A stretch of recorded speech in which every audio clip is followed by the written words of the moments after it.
Praise the lord. మీ అందరికీ దేవుని నామమున వందనాలు. బాగున్నారా? ఈరోజు దీని ఒక వాగ్దానం తప్పక మీ చేతులు నెరవేరాలని ప్రభుకి ప్రార్థన చేస్తున్నాను. మీరు ప్రార్థన చేయండి.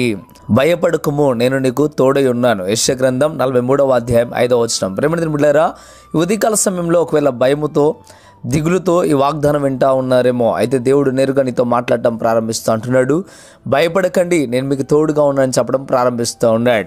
చాలామంది మనుషులు చేసే పొరపాటు ఏంటంటే, శ్రమలు రాగానే, కష్టాలు కలగగానే, ఇబ్బందులు కలగగానే, ఏదైనా స్థితిగతుల్లో ఏదైనా అపాయం రాగానే మనం భయపడటం ప్రారంభిస్తూ ఉంటాం. కానీ దేవుడు చెప్తున్న మాట ఏంటో తెలుసా? నీవు నా యందు నమ్మకం ఉంచినప్పుడు, నీవు నా యందు ఎంతగానో విశ్వాసం ఉంచినప్పుడు నువ్వు భయపడవలసిన అవసరం లేదు. ఎందుకంటే నేను నీకు తోడై ఉంటా అని చెప్పడం ప్రారంభిస్తూ ఉన్నాడు. దేవుడు తోడుగా ఉన్నాడు అని ఎప్పుడైతే మనం విశ్వాసం ఉంచుతామో అప్పుడు మనం భయపడం. అప్పుడు దేవుడు కూడా మనకు సహాయం చేస్తాడు. చాలామందిని గమనించారా? బైబిల్లో ఉన్న భక్తి పరులందరి జీవితాల్లో ఎన్నో శ్రమలు వచ్చాయి, అయినా కానీ వారు భయపడలేదు. దేవుడు మాకు తోడుగా ఉన్నాడని దేవుడికి ప్రార్థన చేశారు. దేవుడే వారికి సహాయం చేశాడు. దావీదైతే శత్రువులు తరుముతున్నా, ఎన్నో అపాయములు జరుగుతున్నప్పటికీ కూడా దావీదు దేవునికి ప్రార్థన చేశాడు. ఎందుకంటే దేవుడు నాకు తోడుగా ఉంటాడనే ధైర్యం. యేసేపు కూడా గుంటలో పడవేయబడినప్పటికీ, అందరూ తృణీకరించినప్పటికీ కూడా దేవుడు నాకు తోడుగా ఉన్నాడని విశ్వాసం ఉంచాడు. అందుకే దేవుడు తనను గొప్ప స్థాయిలో తోడుగా ఉండి నడిపించి దీవించి ఆస్వాదించాడు.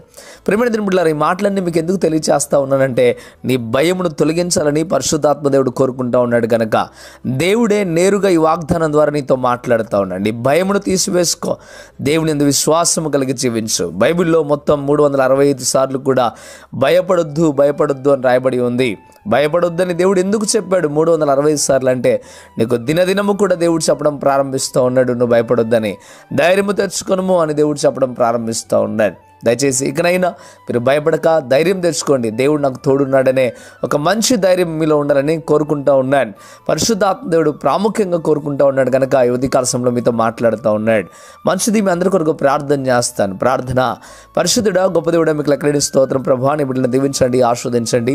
అయ్యా, భయపడుతూ ఉన్నారేమో, అందుకే స్పష్టంగా మీరు మాట్లాడారు. శ్రమను చూసి, కష్టాన్ని చూసి, ఇరుకుని చూసి, ఇబ్బందిని చూసి, అయ్యా మీకు వందనాలు. ఆర్థిక పరిస్థితులు చూసి ప్రతిదానికి భయపడుతూ ఉన్నారేమో.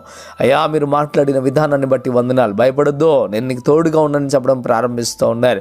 అయ్యా, ప్రతి బిడ్డ కూడా విశ్వాసంతో నమ్మకంతో ఉండడానికి సహాయము దయచేయమని, దేవుని చేత ఆశీర్వాదం చేత నింపమని, కృపా కనికరము చేత నింపమని, ప్రభువా మీరు తోడుగా నేడుగా ఉండమని ప్రతిమలాడుతూ ఉన్నాను.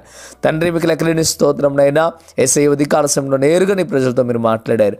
ఎవరైతేనైనా ప్రార్థనలోకి భవిస్తూ విశ్వాసం ఉంచుతూ ప్రభువా అయ్యా కన్నీళ్లు కారుస్తూ ఉన్నారు, వారి కన్నీళ్లు మీరు తోడమని బ్రతిమలాడుతూ ఉన్నాను. ప్రభువా, మీకు వేలాది స్తోత్రం.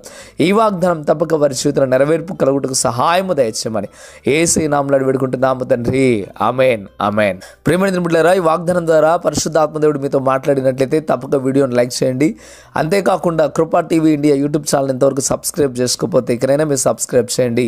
ఈ వాగ్దానాన్ని మీరు అనేకులకు షేర్ చేయడం ద్వారా సువార్త ప్రకటించిన వారు అవుతారు, అనేకులను బలపరిచిన వారు అవుతారు.